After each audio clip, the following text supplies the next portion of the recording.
Australia has sanctioned all Russian oil coming directly to Australia as part of a wider range of sanctions.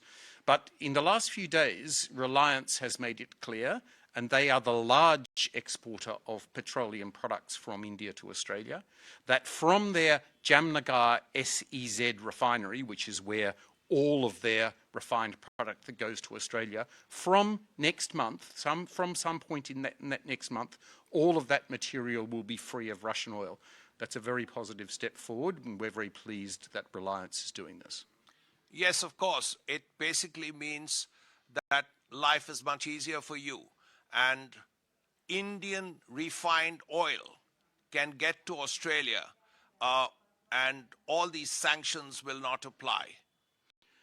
The sanctions will apply, but we'll be very pleased to be receiving a large quantity of Indian refined oil, which is completely free from Russian petroleum. That's a good result for India. It's a good result for Australia. Apart from that, green technology is an issue of the future. Now, Australia, apart from Chile, Argentina, and Bolivia, has very large quantities of lithium. Did this issue come up in the discussions? Because oil is all very good, but 10 years from now, we'll be looking at lithium.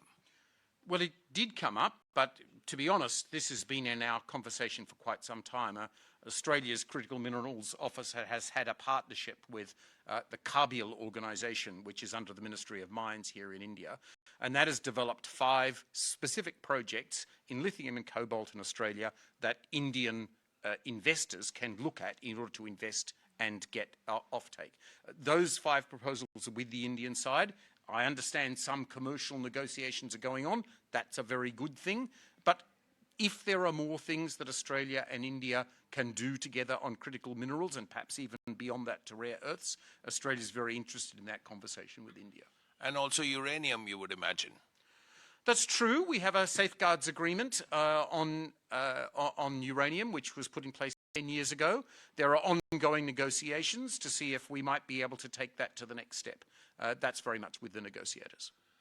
High Commissioner, a lot of people are waiting for the next Quad summit.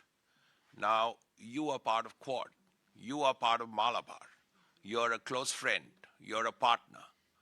When is it likely to happen, the next Quad summit in India?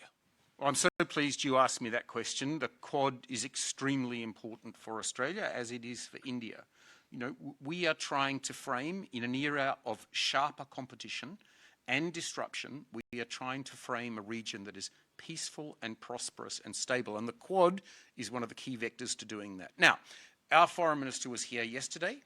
She has already met twice in the Quad framework, that is to say, foreign ministers of the Quad countries, already twice this year, including with Secretary Rubio. The next Quad summit will be held in India.